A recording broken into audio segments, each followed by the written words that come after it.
Po 15 letih nudenja outsourcinga IT opreme je jeseniško družinsko podjetje PIN novo poslovno priložnost videlo v projektiranju in postavitvi sončnih elektrarn.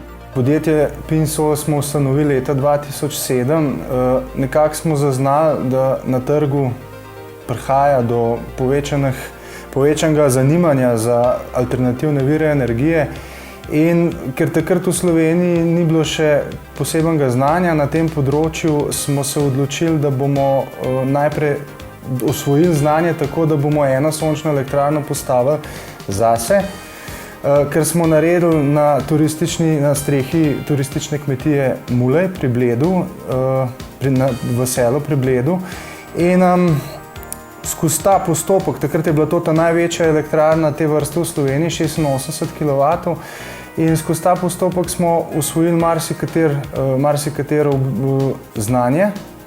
In ko smo ta projekt uspešno pripeljali do konca, smo se odločili, da bomo s podjetjem PINSOL to nadaljevali na trgu in sončne elektrarne postavili za različne investitorje.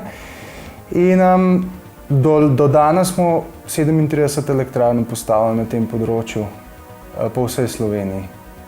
Do zdaj so zase postavili 8 sončnih elektrarn, tudi za druge stranke pa so izvedli več kot 30 podobnih projektov na ključ, od idejne zasnove do postavitve. Lani so prihodke početverili v primerjavi s predlanskimi prihodki, letos pa načrtujejo 25% rast. Se pravi, v našem podjetju bi si želeli še okrepiti našo prisotnost na slovenskem trgu. Želeli bi postaviti še več sončnih elektrarn, še več dobro delujočih sončnih elektrarn in pa ob ugodnih pogojih, zakonodajnih predvsem, bi si želeli tudi majhen prodret na tržišča bivše Jugoslavije in postaviti kakšno elektrarno, ki bo pa še posebej dobro delala, ker je pač južneje, ko gremo, bolj ugodno iz sonca.